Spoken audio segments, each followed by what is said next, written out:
Look, today I'm going to keep the introduction fair. I'm going to deconstruct this a little bit in that Mike Morgan, our guest speaker, today has to shoot through as soon as he's done his half an hour. So what I want to do is introduce Mike briefly, and then he'll do half an hour of what we call the Clair Zara Oration, and then he'll have to sadly leave the place. I want to acknowledge the fact that his daughters are in the room. Paige and Maddie are down the back there, so he can say goodbye to them on the way out. I want to acknowledge Claire's family, friends who may be here as well. For those who don't know who Claire was, she was Dr. Deb Parkinson, who's the Director of Gender and Disaster Australia's research partner. And the work that we do at Gender and Disaster Australia, the reason I'm tipping this on its head a little bit is because after Mike's presentation, you'll get to see a little bit more about what Gender and Disaster Australia do. There's a video and a couple of slides that I'll just run through with you as well. So without any further ado, I'd like to introduce Mike Morgan.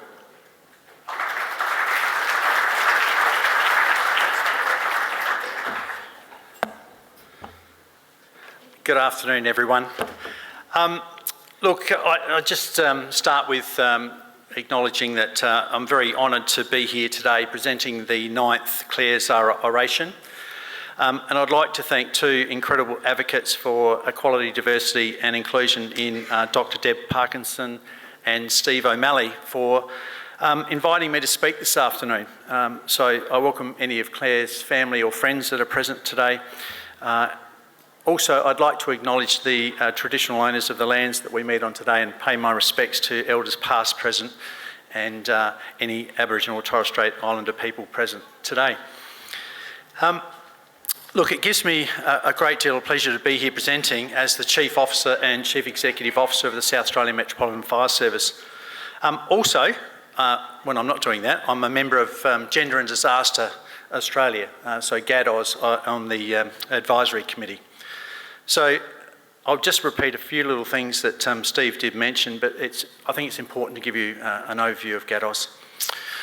So our purpose at GADOS is to promote an understanding of the role of gender in survivor response to disaster, including increased family violence, and to embed these insights into emergency management practice. GADOS provides investment into capacity building activities for frontline responders and service providers so they're better able to support the safety of women and children experiencing or at risk of violence when disasters strike. Clair Zara was a close friend and colleague of GADOS, whose research was at the forefront of our work in the field of gender and disaster. A fierce advocate for gender equality, Claire worked alongside our Executive Director, Dr. Deb Parkinson, to undertake the first Australian research on gender-based violence in disaster following the 2009 Black Saturday bushfires. It gives us great pleasure to honour Claire's work each year and to commemorate the groundbreaking contributions. So thank you to Claire and Deb. Now I'm going to do something a little bit different today for me and unusual. I'm going to share some personal reflections in the first part of the discussion, both around my personal life, upbringing and some of the work experience I've had throughout my career. So it'll be an uncomfortable position for me, I think, sharing those. I don't typically share those, but I'd like to acknowledge three very important people who have played a significant role in shaping my life, motivating my values, commitment, and who drive me to be the best person possible in my role as a person and part of the community. And they are my wife Colleen and our two daughters Paige and Madison, and as Steve mentioned, Paige and Maddie are both Melburnians now and have come along to listen to this presentation today, so thank you both. So I'd like to start with a brief outline of my life and career experiences, including examples of toxic masculinity and how generational change it's happened slowly, but the need for us to accelerate that change in the emergency services. And with everyone that's here today, the awareness around emergency services and how we're structured is very relevant. I hope this helps you to understand the work, or understand my motivation to do the work that I do in the spaces that I have done throughout my career. So some of those, an overview of those experiences growing up have created opportunities for me to grow both personally but also in my career path throughout my life. And I see them really as a blessing that's provided me with opportunities I probably never would have had. So I had a very challenging upbringing, as do many. My upbringing was dominated by physical and emotional control, fear and discipline. So bearing in mind I was born in 63, I may not look that old, but 63, so just imagine what the environment's like in that generation. So, as I said, control, fear and discipline. There were good parts, don't get me wrong, there were good parts to growing up, but the overlaying component of our life was fear and control at the hand of our father, or my father. Unfortunately, the strong discipline often and obviously resulted in anger and extreme beltings, usually for making a mistake or an accident that occurred. And as a young fellow, I can remember being fascinated, it might be a boy thing, but turning the lights on in the car and seeing the dash light up. And my mum had a little mini miner that had a push button start on the floor. So if you turn the ignition on and it was in gear and you push the button, the obvious happened. I wasn't aware of it, but it bunny hopped into the garage and smashed the headlight of the car. So I don't know what I was more scared of, doing that, or the belting that was coming. And I was probably had some foresight into it, because it was quite a significant belting that resulted in missing a few days of school. But that's just one of those examples. This control often was more prevalent against mum. And it was through threats, financial control, and absolute control of movement and time, which was very challenging. I was told repeatedly I would never amount to anything. I was useless. I was kidding myself to think of anything else but this. And often due to the way that I did help mum and chip in and be part of that and take some pressure off of her,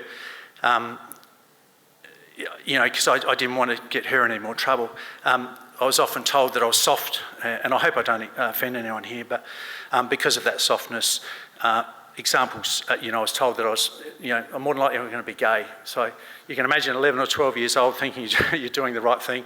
I didn't even understand what he's saying, to be honest, but that's just examples of that toxic masculinity and how you demean. I do remember at about 12 making a very conscious decision that this is not who I was going to be. I didn't want to repeat these behaviours, and it certainly wasn't going to be the way that I would treat my family or people in general. So I was fortunate enough at that age to have that epiphany, that thought, whatever it was, but it's something that stayed with me, and I often reflect back on that time. I have since found out that, unbeknownst to me, that was the halt of probably about 3 different generations of the similar behaviours. So it's very fortunate for me that I had that enlightenment, whatever you may call it. But so the reason I share these examples is I wanted to create a better male role model or figure for myself, and it came, and the driver for me was around building relationships, strong relationships that weren't relying on force or fear to influence. And that's something I've taken through my career, where engagement is paramount rather than just using rank. And I'll explain a little bit more about that. But I must thank, I've acknowledged the girls and Colleen, but I really do need to thank Colleen. She's been the greatest contributor to my shaping, creating and encouraging me to be the best version of myself. This has been done through love, compassion, respect, and an amazing friendship, most of which was lacking as a child. So you can imagine feeling unworthy when you meet this person who's just incredible, but certainly played a big influence. So I'll get the tough part out of the way now, I'll talk about work. So having been in the job for 37 and a half years, I started as a recruit firefighter in 1986. I'd won the lottery. I'd got into the fire service. Couldn't believe that I'd got in. Just living the dream, really. And I am today. I love the job today. So early in my career, I witnessed very similar controlling traits So it was an organisation, bearing in mind in mid-80s. There were controlling traits, including control through discipline, fear and rank. And rank, I'm sure everyone's experienced where rank is the absolute end for some people. I'd experienced this growing up, so to me it wasn't really that out of the ordinary. I was able to sort of just dust it off and go through, but I started to see myself and other firefighters in my age group that really didn't see the benefits of this way of operating in the fire service. So, and I'm sure that there were similar services around Australia and the world that were similarly run around that generation. So really for me it was crudely looking at some people thinking, my God, if they can be officers and run situations, run stations and run crews, then surely I can do it. So that was part of the motivation to go for promotion. I'm not sure it's the right one all the time, but so I've worked through my rank, through the ranks to get to my current position as Chief and Chief Executive Officer, which I've been for the last 5 years. So working through the ranks, I was fortunate that I went through a pathway of employee support and employee assistance programs. So very early in my career, I had a very close friend of mine, a firefighter who suicided, and suicided on the day that we were all on duty. He wasn't at work, did at home, knew that our crews would respond to the event. So it was a very challenging event. That evening, the Deputy Chief rang me and said, and Colin and I were one of the few firefighters that had been at his wedding and been friends with him through that period of time. So the deputy rang and said, I'm picking you up in half an hour, you need to come and tell his wife, because they'd divorced, or his ex-wife. So they'd divorced and all the contact details had changed. So I thought, well, okay, that's a bit like throwing someone in the deep end and saying, hope you can swim, but there's no lifebuoy. But to be honest, it was a great experience to be able to do that. And then afterwards, we're driving home, he said, I think you should do some training as a peer, which I jokingly said it would have been nice if we'd done that training beforehand, mate. But so obviously, and the reason I share these experiences is that because it creates and shapes where you are and where you're going in your career and what you can do.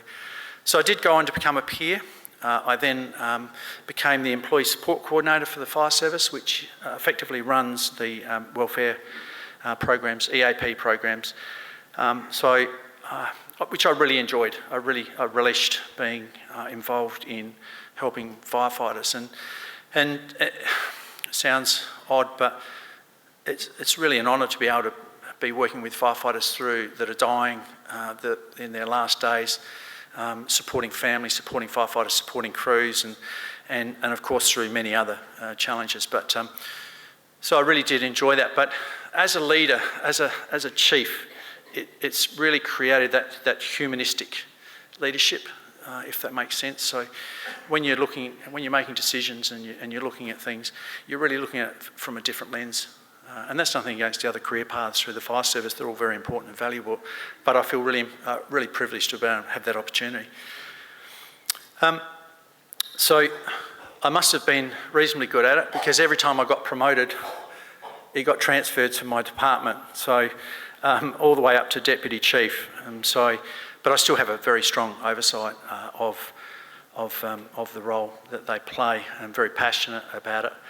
So as an extension of that, I've also had a desire to be a greater support to all staff, regardless of what they're doing. But it's led me to become, I'm currently the Deputy Chair and member of MESHA, which is Military and Emergency Services Health Australia, Board of Governors. Originally the focus was on military personnel, but now the big focus is on first responders as well. It's part of the Hospital Research Foundation in South Australia, and the focus for MESHA really is on high quality research. Unfortunately for the MFS staff, because I am on the board, I feel like we're often lab rats, because anything that comes along, I volunteer us, well not me, but I volunteer the workforce to be part of the research. But the idea is to try and, for me when I was doing the role, the toolbox is very limited in what you can do to help And I found that often there were challenges around how we could provide support to people beyond the one or two things that were available. So part of the work we do at Messia is really looking at that.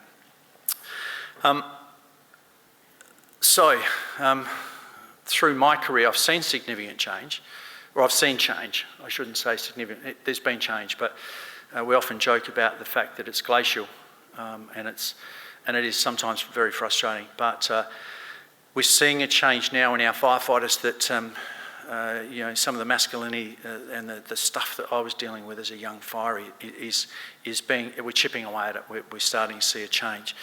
And we're seeing young firefighters that are willing to stand up and seek help and speak about challenges, particularly around mental health and wellbeing. The worst thing about the fire service sometimes is, if you start to believe the fact that you're a hero and that you're bulletproof and all the other stuff that comes with it, it can be very damaging. So seeing people that are now prepared to stand up, talk and seek out assistance is amazing, and I'm really, really comfortable with that. An example, just a very quick example, was I'd only been in the job a couple of years. We had a truck versus a car very early in the morning, start of the shift. Husband and wife were in the front seat, 2 child seats in the back. Husband and wife were killed instantly. So we went through the process of obviously trying to get them out as quickly as possible, but the thought of having the 2 children in the back was quite, for me, was quite challenging. But I remember going back to the station feeling sick, nauseous about it and thinking about it, but sitting in the mess room, and the other crew were sitting there drinking coffee, eating morning tea and laughing and joking. And I thought, how is it even possible? So I started to challenge again my own, am I right for the job? If they can deal with it like they are, am I the right person for the job? But it soon became very apparent to me that that black humour and the way, or the fear of showing any weakness was you'd be an outcast. So I'm really pleased to see that we're changing, and that acceptance or that willingness to seek out and get help is terrific. That's been done, of course, through working very closely with our psychologist. As I said, I was running the programs for some time. We would proactively engage with crews after incidents rather than saying, oh, that was a terrible incident, we all need to sit down, we all need to discuss it. We're doing a lot of preemptive training and engagement so that if help was being sought, it wasn't as confronting.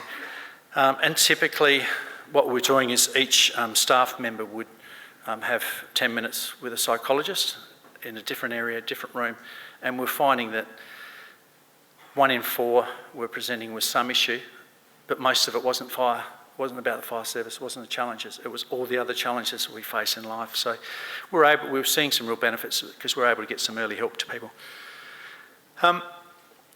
So I'll just talk about several key initiatives along the way that I see that we're really improving, and we're really sort of addressing some of the challenges we've faced. So I established the Female Firefighters Forum. And the reason I established the Female Firefighters Forum in 2010 was really need to understand. We had, at that stage, I think we had 16 or 17 female firefighters, but it was really about understanding some of the challenges that they were experiencing. And believe it or not, most of it around PPE, boots, gloves, all the stuff you take for granted. And as an aside, and I'll talk a little bit about it after, but we do work with Champions of Change as chiefs and commissioners across Australia. And so we're talking about some bold moves, and I put to the chiefs and commissioners at our last meeting that we need to demand that manufacturers of PPE, boots and clothing, if they don't have a full range, then they don't get the tender. So we really need to start pushing in this area, because telling someone to wear 2 or 3 pairs of socks or go and get some fat old man's pants if you're pregnant because there's no maternity wear is disgusting and unacceptable. So I started this following the attendance at Women in Firefighting Australasia, or WAFA, conference in 2010, and it was here where I met Steve for the first time, and our lives have been intersecting throughout our careers ever since. and so through WAFA and of course GADOS. But the Female Firefighters Forum, as I said, was around those issues. Privacy and accommodation were top figures as well. It was challenging for some of our male firefighters who thought they didn't have a male firefighters forum, and I reminded them that the other 25 committees we had were all men, so it sort of balanced it out a little bit. It still didn't stop one group driving in one day in the truck and standing at the door demanding to come in to the Female Firefighters Forum meeting, which they may have seen bad Michael and not good Michael that you're seeing today. So in 2016, we ran targeted recruitment campaigns to increase our diversity and inclusion. We saw an increase of 10% of applicants for female, 12% for our cold community, and around 10% for our Indigenous and Torres Strait Islanders. That sounds great. Sadly, that hasn't been translating into employment, so we're getting a lot of people to come and try out to be firefighters, but we've really identified now physical aptitude testing is a barrier. But it's not just the physical aptitude test itself, it's understanding what the test is and how to train for it. So we've had some really good conversations with WAFA around come and try days, and so in those days we'll be going through what the process is, but more importantly, following along from our colleagues at Fire and Rescue New South Wales, really about how do you prepare, how do you train for it. I was mortified one day, I had a phone call to say that we had 3 female candidates drop out, one after the other, for the selection process for the physical aptitude test, which I was quite frustrated at. Shot out of the room and went downstairs, and we had 3 female firefighters doing the assessments, and they all quickly stopped me and said, no, stop, it's all, everything's okay, it's just exactly what I said. They were training to each of the modules, but not every module sequentially, and so where you get fatigue and muscle burn, and then you start to lose time and everything else. So it's really important that we do something to rectify that. In 2017, we engaged with White Ribbon and went through White Ribbon accreditation, focusing on education, policies and procedures, and procedures were uplifted. Guess who got the blame for doing White Ribbon accreditation? Our female firefighters. We're only doing it because of them. So, you know, it was a very important reminder of us around the comms, but I thought we did some pretty good comms around it, but the only reason we did something to recognise family violence, and the poor female firefighters got blamed for it. In 2017, I mentioned we committed to Champions of Change. Look, that's provided a significant uplift to our service. We are absolutely committed to the work that we're doing together. I spoke about around the manufacturers, but also we've got to look at as a fire service of lateral entry and how we can inject. So right now, if you join the fire service, you come in as a recruit, like I did. I'm a product of it, so I'm standing here telling you about a system that we've got to get better at, and here I am the beneficiary of it all. But it's around that awareness. We recruit at the bottom, everyone goes through the top. You can come in as an incredibly talented person, but you'll have to wait 6 years before you become a senior firefighter, and a further 2 years before you become a station officer. And then if you've still got any effort left in you after being told to sit there and wait for 8 or 10 years, you might want to go for a promotion. So we've got to look at how we change things around and increase that lateral entry and bring in different thinking, different perspectives and a different view. Most of the people that sit around my senior leadership team look just like me, sound like me and think like me, which is not good. It's not what we want. We're really trying to be progressive. I've got some great people in that senior leadership team that are really keen to work on that. We commissioned an Equal Opportunity Commission review into diversity and inclusion. This was led by the Equal Opportunities Commissioner, and it was to gain an insight into our organisation and a snapshot of and identify initiatives to enhance our equality, diversity and inclusion. And the review was released in 2019, and we have worked on every recommendation that's come through. Out of that, we commenced in 2020 a project on diversity and inclusion and respectful culture. We established a diversity and inclusion advisory group. This was an opportunity for staff to play an active role and provide a voice directly into the senior leadership team of the organisation.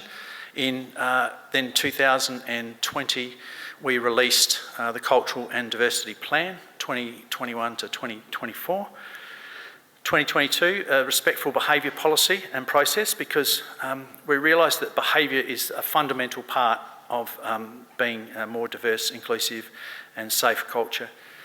We identified the need to be better in recognising not only, certainly recognising good behaviour and rewarding that good behaviour, not just dealing with the troublesome ones that we had, which take so much time. If I had more time, I'd talk to you about 6%ers, but we don't have time to do that today. So training opportunities that have come from all of this work include mental health first aid, diversity and inclusion training, white ribbon accreditation, the GADOS training, which we will start to actively be engaged in and increase our numbers, cultural awareness training, disability and inclusion training. The reality is that this work is hard, but as an organisation we are absolutely committed to it.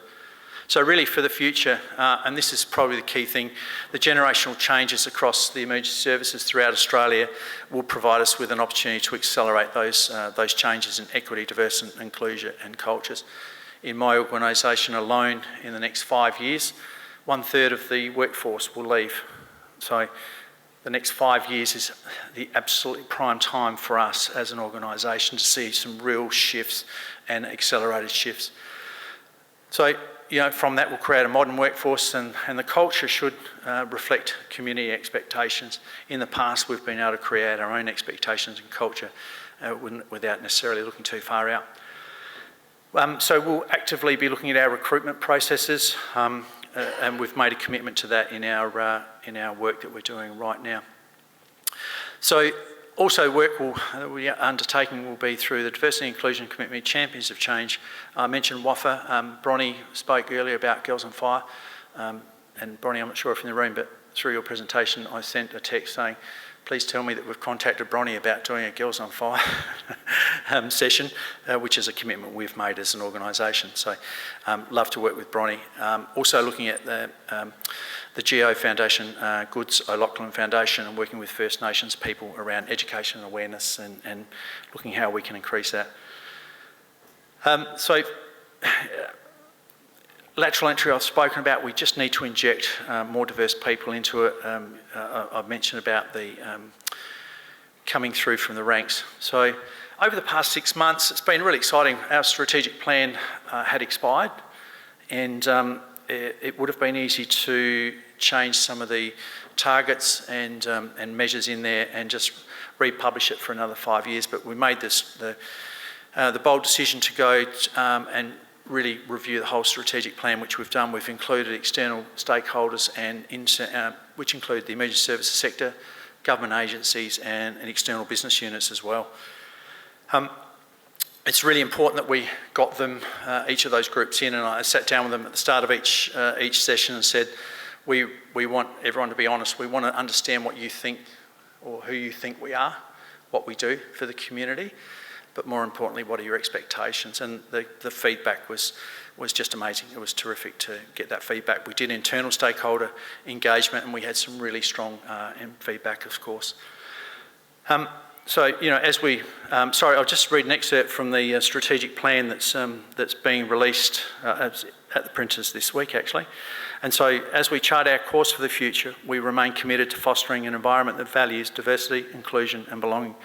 We'll continue to invest in the programs that promote equal opportunity, eliminate bias and ensure that everyone within the MFS feels respected, valued and empowered.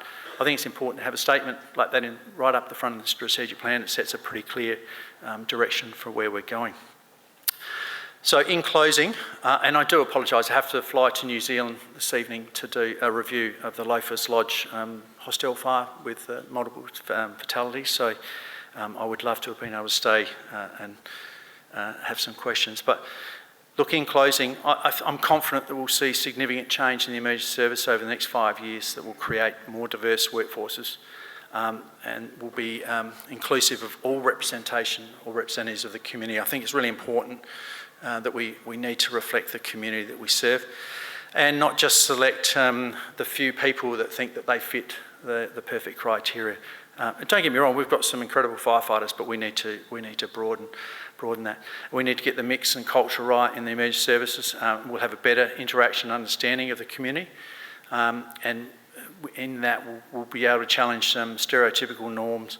Everyone will understand the needs better, and we'll be able to meet those.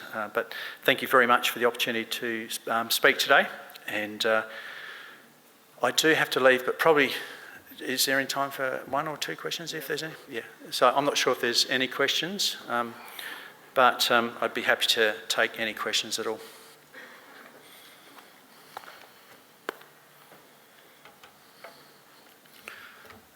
Excellent, thank you.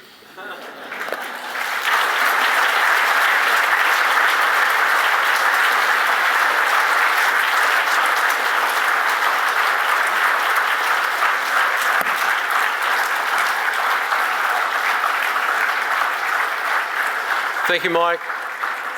And as he says goodbye to Maddie and Paige, thank you so much. Look, I just want to say that it has been and hopefully continues to be an awesome opportunity for me to be on the organising committee of the Emergency Management Conference. And through Tony and Mark's, leadership in the committee's, sage input, we've been able to establish what Mike just delivered then, the Clair Zara Oration, in memory of someone who's done some research that is unique, and Deb is in the audience, her research partner, in the emergency management space.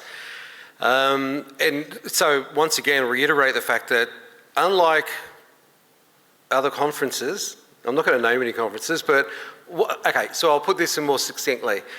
It's absolutely incredibly awesome from my point of view that EMC, through Tony and Mark and the organising committee, has been able to maintain this oration, and it's not always about operational stuff.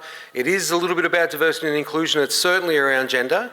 The guest speakers that we've had previously, I had to write a list and I was scratching this was the 9th oration, which is amazing. We led this through Liz Broderick, who was the then Sex Discrimination Commissioner, where she presented the first oration along with Sir Angus Houston. So there's some heavy hitters right at the outset. Liz has remained as the chair of our organising expert advisory committee, of which Mike is a part.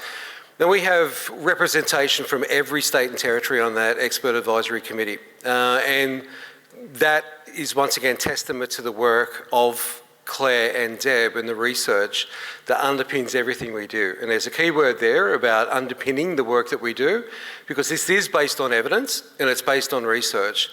You might be saying, what are we talking about? What is based on evidence and research? There is a video that will explain that to you, but I'm going to go through a couple of slides, and these slides are pretty basic in the scheme of things.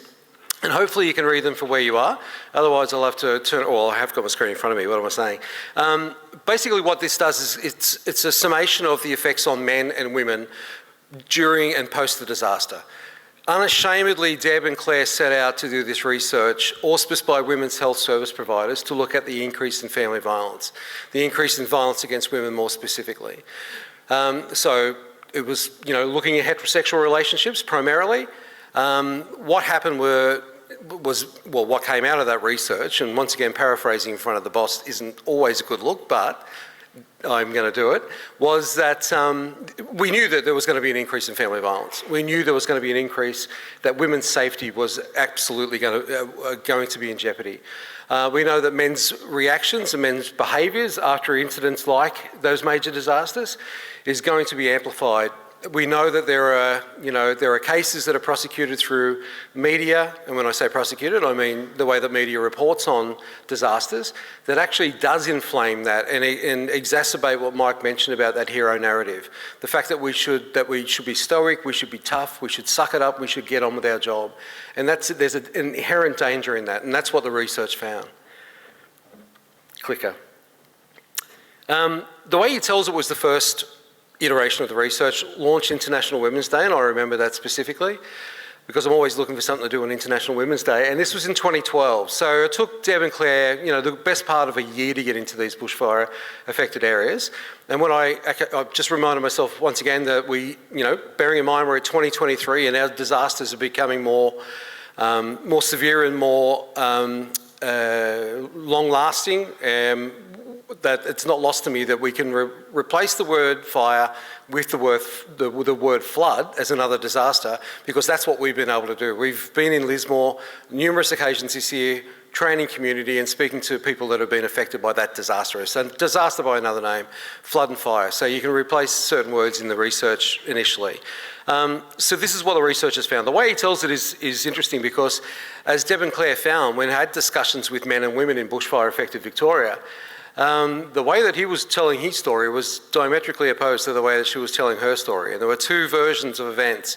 We use a video tool as part of our training package that looks at the behaviour and the way that a certain character retells how he reacted when the societal norm, the expectation on him to be the hero and to save the day was turned on its head, and basically he ran for his life. And the rest of this movie is unpacked around that, around him misperforming what society's expectation is of men in a disaster setting. I'm happy to take questions about that as we go along as well, towards the end particularly. Curse Mike for not being here to actually take all the hard questions, but this is what the researchers told us: seeking help with no positive outcome. So it was like, remember once again, 2009, 2010, where women were actually given the opportunity to say how they were being affected in that intimate partner setting, and there were flaws all around the place. And when I do training and when our colleagues do training, when we have discussions around gender and disaster, we always think as to how far we've come. 2023, we know we had that 1920 Black Summer, if people want to refer to it as that. We know that was a disastrous time for the country as far as, you know, those so-called natural disasters are concerned.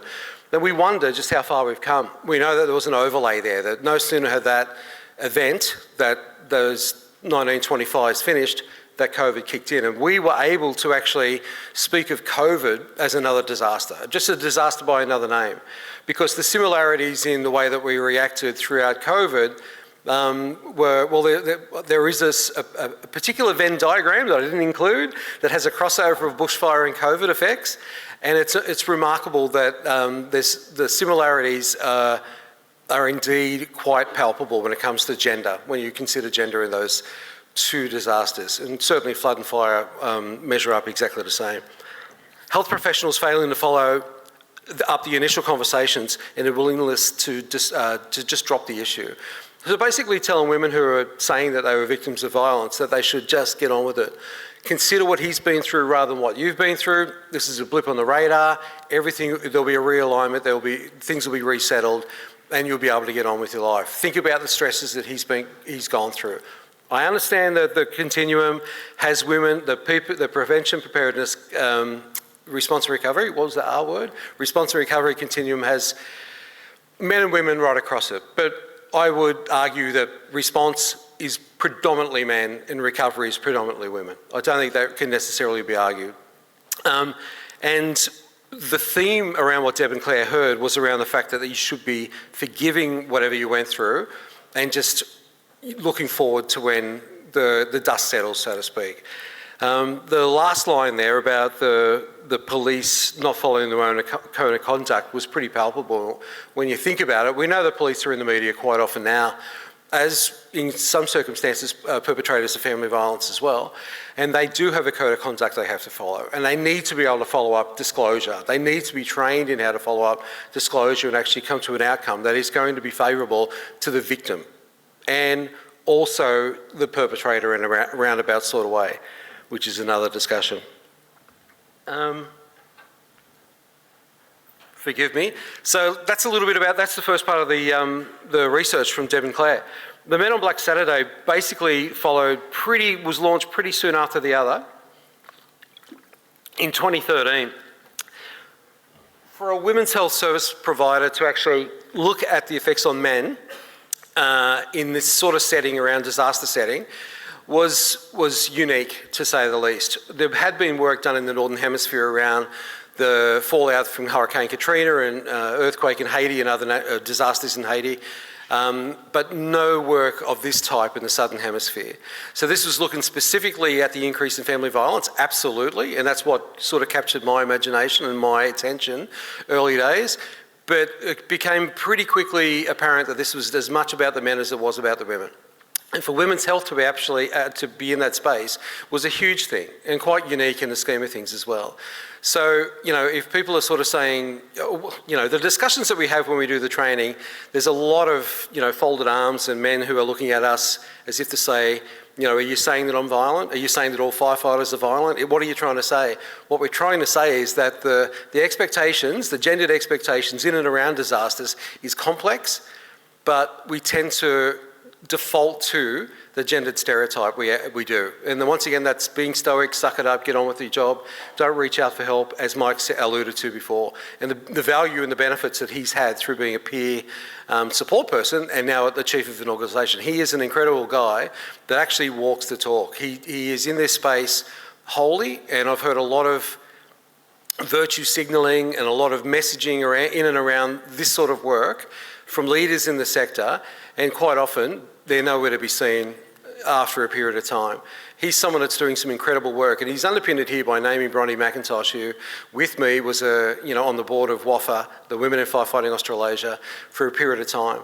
This isn't about political correctness. This isn't about us doing our KPIs better, as in responding quickly and getting a positive outcome at the emergency.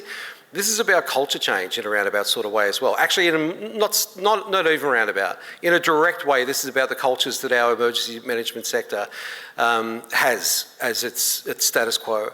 Will we do our core business any better? That was arguable. Yeah, we can. If you ask Bronnie McIntosh, we will actually do it better.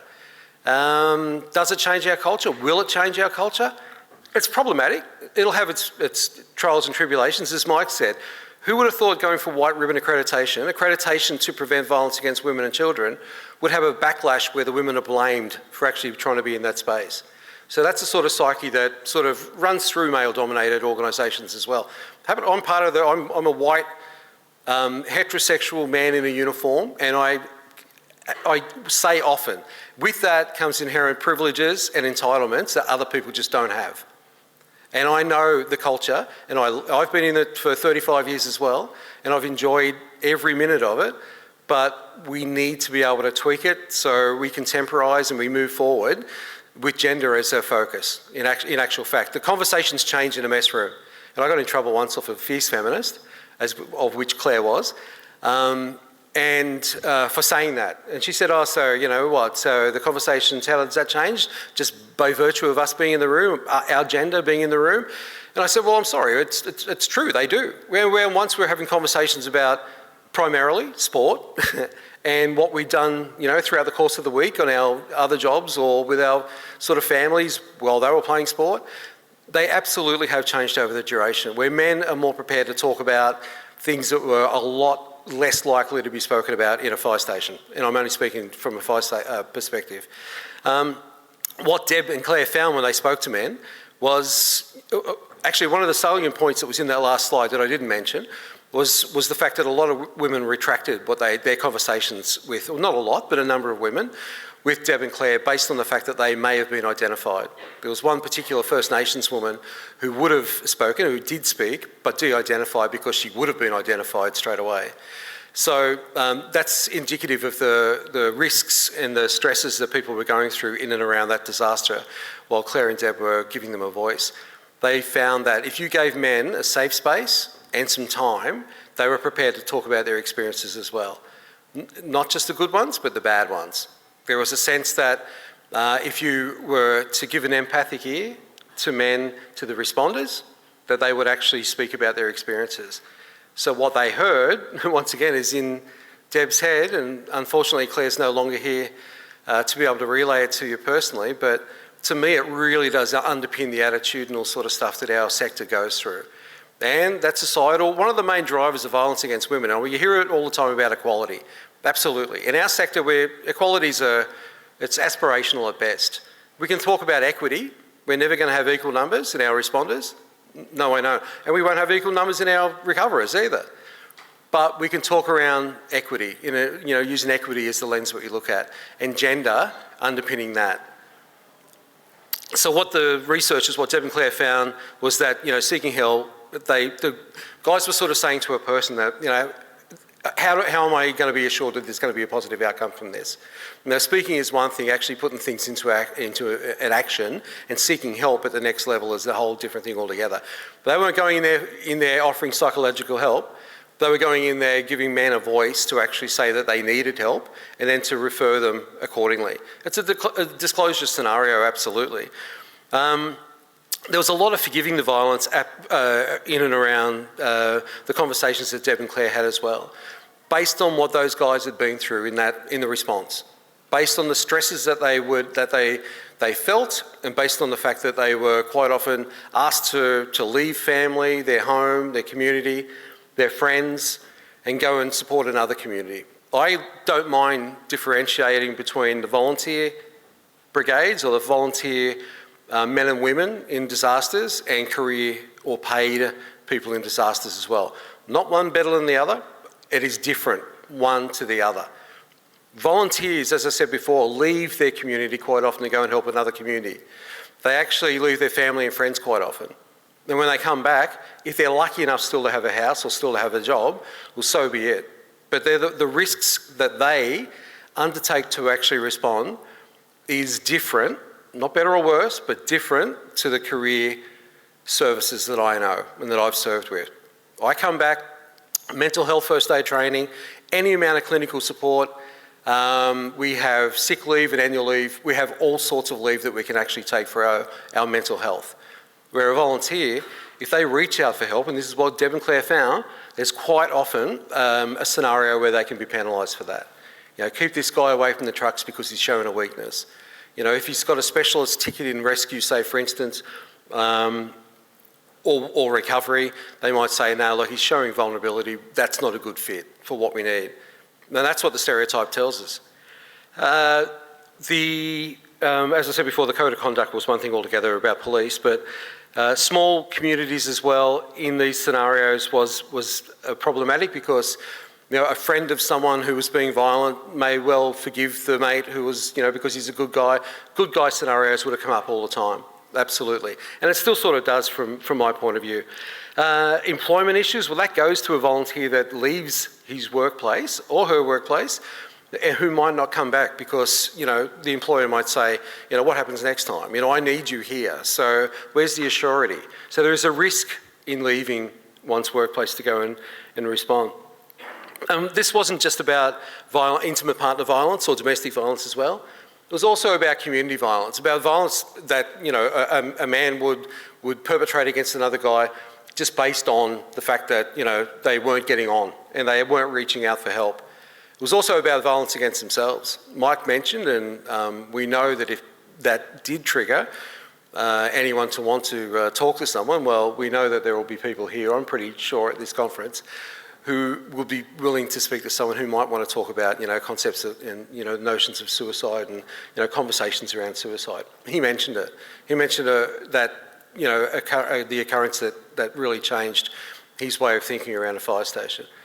So the violence that Deb and Claire heard was also about violence against themselves. The ultimate act of, you know, violence is one killing themselves, absolutely. So this was about the men as much as it was about the women. The alcohol use, mental health and suicide rise, as I just mentioned. The gender norms being more salient, what that's suggesting is that whatever's in place at that current time, and we know that, and this goes to stats around family violence as well, whatever the status quo is prior to a disaster, you guarantee that after a disaster, and quite often during the disaster, it's going to be much higher. Absolutely. That includes responders and other people in community who need to reach out for help. On any given day, it might be at a certain level, but with that compounding effect of a disaster, it's just going to go through the roof. So we need to have capacity to handle that. Anger and tears gets a mention in the training quite often, and I know I've seen this firsthand. If someone shows vulnerability and actually shows that they're emotionally weak, they'll be, I was going to say crucified, not necessarily crucified, but they'll be classified accordingly as someone who's soft, who may not fit the type that they're looking for, that crew. It's not universal at all. It's not universal. I know that, as Mike said, ageing workforce, the average age of firefighters is around about, I think, in Melbourne, around about 57, 58. So it's absolutely an ageing workforce. So when that regenerates itself, we hope that the new generation of firefighters come in a little more self-aware and are actually absorbing this sort of stuff in community through campaigns that are out there looking at people's PTSD and mental health on any given day, not just in the emergency management sector, and that they're happy or able to reach out and get some help. A little bit about triggers or contributing factors and the drivers of violence or the causes of violence. We can't blame, disaster is no excuse for violence. Disaster shouldn't be an excuse for violence against oneself, self-harm or suicide, or intimate partner violence as well. It's not an excuse. It's a contributing factor. There are plenty of people out there that are affected by disasters who aren't violent to themselves or community members or intimate partner or their children. There's plenty of them. So they're contributing factor. The disaster, as is drugs and alcohol, as is poor mental health, as is losing your home and your workplace, they're contributing factors.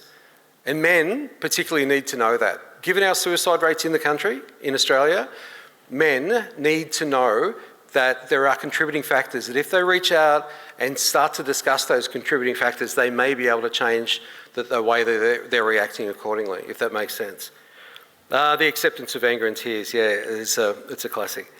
So I'm just going to read through it. Well, if you can read through it, I'll sort of paraphrase a little bit, but this is the aims of our training. Gender and Disaster Australia, and Claire would be absolutely stoked at the notion that we've been federally funded, and that we've been given funds to actually train over, and we've been embedded into the national plan to prevent violence against women and children. Personally, to me, that's huge. I've been in the violence prevention space since the early 2000s, and to be a part of a collective now that's doing stuff in the disaster space, and we're not just doing it when the disaster is happening, mind you, this is about a prevention piece. This is about preventing that gendered, the compounding effects of gender and disaster before it happens. Talking about those determinants, talking about the contributing factors, etc. Then talking about the hero narrative, hypermasculinity, like Mike mentioned on a number of occasions, and the fact that, telling men that they should succeed no matter what isn't good for anyone, because no one can control the outcomes of the disasters that we see, regardless of what type. The other piece of research that was done is in relation to the LGBTIQA+ community. Really important work, and we learned that certainly, immediately as we got off the plane in Lismore. I didn't realise there was such a huge queer community in Lismore, and this resonated so deeply with that community when we got off there, and we were able to speak about the research, once again, the evidence about how the LGBTIQA+ communities are affected by disaster. It absolutely resonated with them because they'd seen it, and there was no one out there doing this work, and no one had done research to see. I'll go back to 2014 and say that there was a certain emergency management high-profile person who said that we should just treat everyone exactly the same in and around disasters. And it's, that wasn't a faux pas, that was a deliberate thought. He had been thinking about it, and that was his summation. And this was at a forum where we were talking about this about what we're talking about today. And we just can't do that. We can't afford not to consider intersectionality in what we do. And there's no reason we can't. Because the disasters they're not happening all the time. Preparedness and prevention are in that continuum as well. And we need to be able to factor in gender into how we prepare and plan in order to have a more proactive and positive recovery outcome. Where we start, once again, the cycle, we start planning for the next one. There's no reason we can't. I'm going to play the video now and probably close because I've probably gone on a little bit, I don't even know what the time is. Okay, so, and I think maybe Tony or Mark or Heather or someone will give a bit of a heads up as to the session this afternoon if you haven't already been told. I think we've got a little bit extra time in between when we close here and when the cocktails start just after 5. But what I want to do is play a video which was a promotional video that we haven't actually released yet. And it gives a bit of an idea as to what gender and disaster are about. If I hadn't already mentioned it, I know I had, but if I hadn't finished that sentence about our federal funding, the national plan, yeah, I said that. So we're deeply in this space, and as Mike said, we all engage with us as part of the Expert Advisory Committee to have us into his organisation so we can speak about how gender should play a part in all disaster planning and preparedness and also the response and recovery. Hopefully the video works. Gender and Disaster Australia promotes the prevention and control of violence, abuse and discrimination against women, children and LGBTIQA+ people, as well as highlighting men's self-harm and suicide before, during and after emergency and disaster situations. Across each state and territory in Australia, we deliver training packages both in person and online to disaster responders, community members, organisations and other groups. At its simplest level, the Gender and Disaster Australia training modules educate emergency management personnel to recognise the gendered needs of women, men and LGBTIQA+ people, to know how they should respond and identify the differing services and support they may need in emergencies and after disasters. At a deeper level, our training explores the ways that boys and girls are brought up to fulfil expected roles and the ways that this links to harmful behaviours after disasters and within emergency service organisations.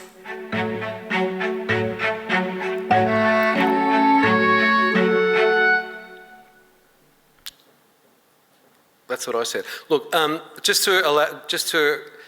pretty proud of that production in a way, thanks to Tom Lowe and his production company and the day that we spent at Wood End filming that. Hopefully that explains a little bit about what we're talking about. I mean, we're unique in this space in that there's no one else engaging with the emergency management sector to prevent gendered violence. And by gendered violence, I mean, you know, men's violence against women, men's violence against themselves, men's violence against other community members. So this is, as I said before, primarily, unashamedly about decreasing intimate partner violence, absolutely. You know, more than one woman a week being killed in Australia. I know you would have heard the stat. I can't imagine someone wouldn't have heard that stat.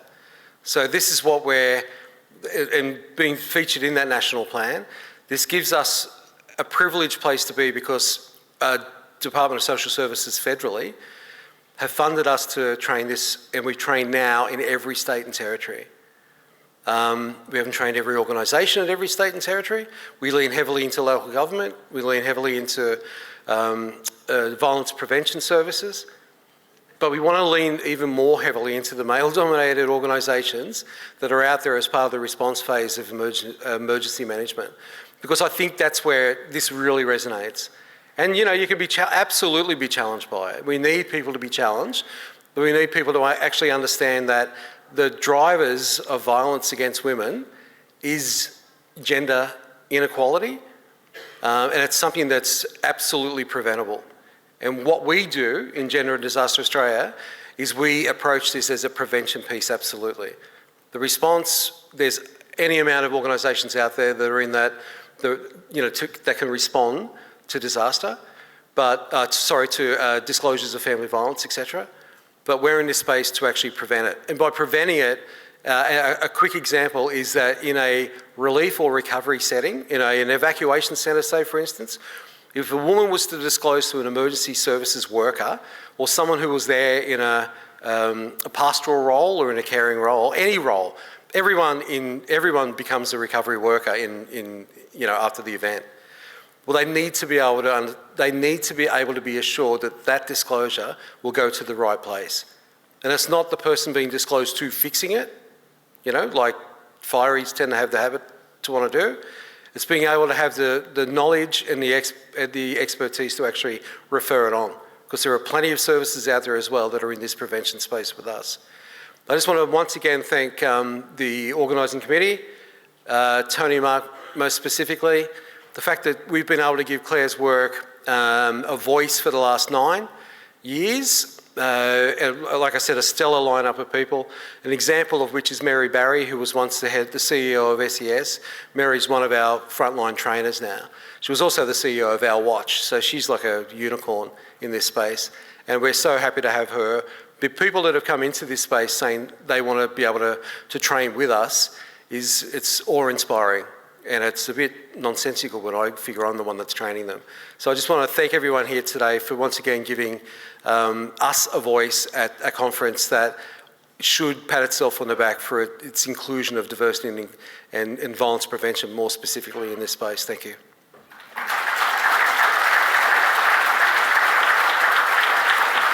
And And if I didn't thank Mike, because he was on his way out, it was when Deb and I got together and started speaking about the Expert Advisory Committee to oversee a lot of the work, all the work that we're doing, she said, who in the sector? And I, first name, Mike Morgan, because he'd been, when we met at a women's conference, Women Firefighter Conference in 2010, all the right things, I can tell you now. He's a guy that actually you can bank on when he says that he's going to do something. As a leader of an organisation, he absolutely says it. And then we worked our way down from there. So thanks again.